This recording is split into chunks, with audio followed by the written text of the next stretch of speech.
70,000 British women have embraced Islam in the last 10 years. 70,000 British women have embraced Islam in the last 10 years. I think it's a massive sign. It's proof of the hypocrisy of democracy, really.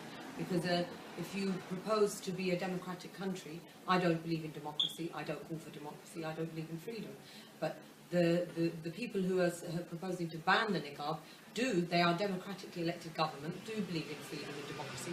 They go to other lands like Iraq and Afghanistan in the name of freedom and democracy and bomb freedom and democracy in those lands when they invade it. So according to them, how can it now be so hypocritical to say to women, on the one hand, you're free after 200 years of the women's movement, you earned freedom to, vote in the the late 20th, early 20th century. You've now got, the Equal Pay Act from 1970. You've got this, you've got that. But suddenly, when it comes to Muslim women, hold on, your freedom stops. You are not allowed to wear what you want. Every other woman can wear what she likes, but the Muslim woman, only the Muslim woman, you are not free. So that is just hypocrisy of democracy. If you believe in freedom, then surely you should allow women to dress the way they want.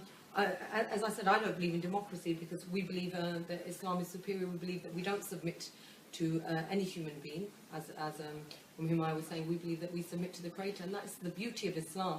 And that is why I think 70,000 British women have embraced Islam in the last 10 years, is because Islam gives them that emancipation. It gives them true, freedom, and it frees them from the shackles of the slavery of man-made law. Because we dress not according to the fashion dictates or what the columns are saying. We don't dress to impress the opposite gender or the same gender in the society. We only dress to please Allah, our Creator.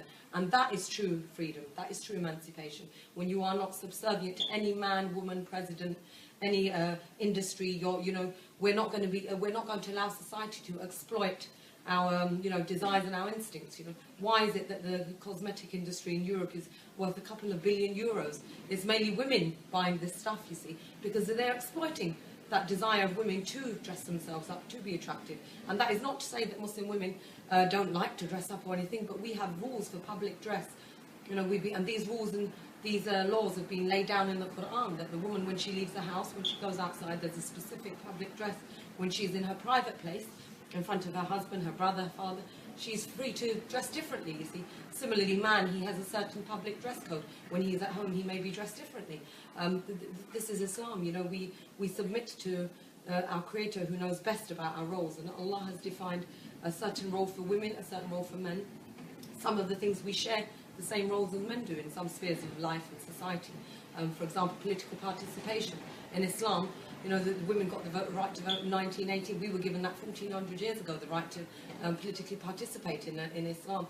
One of the fundamental, if you like, tenets of Islam, our whole belief is based on the fact that we believe that Allah is the legislator. So when it comes to establishing Islam on a political level, that's something that every Muslim is obliged to work and strive for.